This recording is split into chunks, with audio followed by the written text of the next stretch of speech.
Hi, I'm Nemone. I'm the manager of Core Landscapes Community Garden and Plant Nursery here in Homerton, Hackney.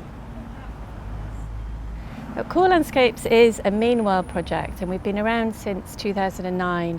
We started off in Canning Town and we were there for about 3 or 4 years, and then we moved to Whitechapel and we moved here to our site in Hackney about 20 months ago. Meanwhile projects make use of temporarily available land as and when it becomes available, often during periods of regeneration. So projects like ours come in, may open up those spaces for community engagement, and then we move on when that space is no longer available to us. So Core Landscapes is part of Core Arts, a leading mental health charity that works across the arts, sports and horticulture to promote positive mental health. The importance of using gardening and nature to benefit mental health really cannot be underestimated. It can have a huge, profound effect on the quality of a person's life, just to stop and be at peace for a couple of hours. And that can have a real rejuvenating effect on people and really promote a sense of profound well-being. So here on the roof, we've got a semi-permanent teaching hub. We also manage a street level garden just around the corner from this site, and we've also taken on the whole of Wardle Street just below us. So we've started greening up the tree pits there, and we've started greening up the side of Homerton Grove that's between us and Homerton Hospital.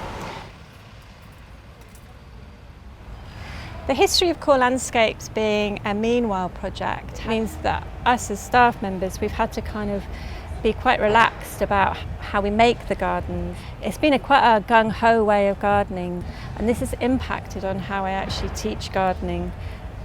To be kind of looser and more inclusive and embracing all eventualities, embracing whatever plants people want to grow in whatever ways people want to grow in. And actually at the times it's felt like quite an obstacle to move the project around, but retrospectively that's actually made the project what it is today.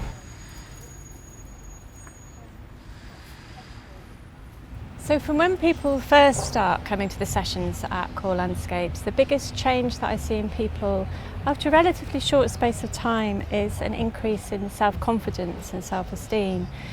When people first come, it's quite a big deal for people. Horticulture is full of rules and regulations and Latin, and it can seem very intimidating to people. But actually through the sessions, people realise very quickly that gardening and horticulture can be directly relevant to them and can be really useful for them as a tool to help manage their own self-care. Even though we're not sitting around talking about diagnoses and medications and treatments, we're very much focused on practical gardening skills. There is that sense that the group understands that other people may have been suffering quite profoundly, and there is that deep sense of support, even if it might be silent support from the group. The way that I try and teach horticulture here is really about the importance of putting yourself first and looking after yourself as the primary point of engaging with nature. So that lends itself to a very relaxed way of gardening and horticulture that means you can use it without creating stress or pressure for yourself. That it doesn't matter if things grow in the way that you wanted them to grow or things get eaten by slugs and snails. And I think that recognition that you never stop learning and that a garden is never finished, it's always in a state of flux. It's really useful to reflect back on your own mental health